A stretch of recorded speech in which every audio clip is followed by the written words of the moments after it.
নমস্কার, কেমন আছেন সবাই? ঝুমাস কিচেন অ্যান্ড লাইফস্টাইলে সবাইকে ওয়েলকাম জানাই।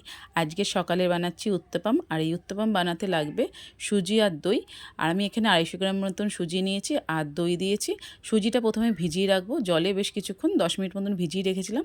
তারপরে দিয়ে দিয়েছি নুন আর একটু বেকিং পাউডার। বেকিং পাউডারতে বেশ সফট হবে।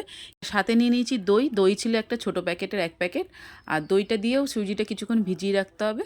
দিয়ে তারপরে মিক্সিতে একটু পেস্ট করে নিতে হবে। পেস্টটা করে নিলে বেশ ভালো একদম মিহি হয়ে যাবে। আর দিয়ে জল দিয়ে তারপরে একটু গুলিয়ে নিতে হবে, যতটা আন্দাজ মতন, যতটা পাতলা করতে জল লাগবে জল দিয়ে মিশিয়ে নিতে হবে। আর এখানে রয়েছে টমেটো কুচি, বেশ খানিকটা টমেটো কুচি করে নিয়েছি, ধনেপাতা কুচি, কাঁচা লঙ্কা কুচি আর পেঁয়াজ কুচি, বেশ মিহি করে পেঁয়াজ কুচি রয়েছে। আর কড়াইতে আমি তেল মাখিয়ে নিলাম। তেল একদমই কম, একটা একটা করে এরকম ছোটো ছোটো করে এক হাতা দিলে ঠিক হবে না। হ্যাঁ,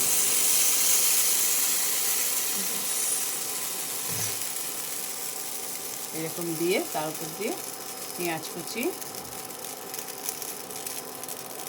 করা যায় যখন হচ্ছে বেশ টক টক হয়। আর দইটা থাকে না ওর মধ্যে।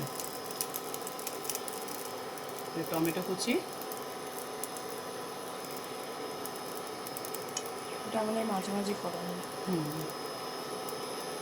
সেদিন বাড়িতে গিয়েও করেছিলি তাই তো। ধনেপাতা কুচি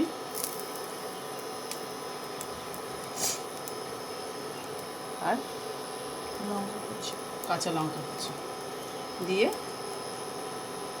একটু ঢাকা দিয়ে দিতে হবে। ব্যাস, তারপরে নামিয়ে নিয়ে একটুখানি পরে গ্যাসটা একদম কমিয়ে দিতে হবে। এবার একটা ঢাকা দিয়ে দিতে হবে। হালকা হাতে পাল্টে দেবে।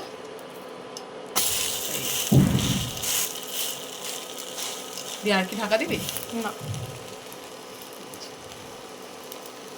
তারপরে গেছে রেডি হয়ে গেছে টোনটা। হ্যাঁ, উত্তপম খেতে কিন্তু খুব দারুণ লাগে, চাটনির সাথেও ভালো লাগে, এমনিও ভালো লাগে। উত্তপম, এই যে পেঁয়াজ, ধনেপাতা, লঙ্কা, টমেটো দিয়ে উত্তপম রেডি হয়ে গেছে। আর সকালের এবার টিফিন।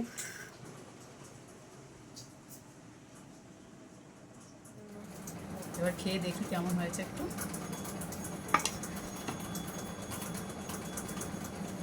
খুব ভালো লাগে, আমার তো খুবই ভালো লাগে।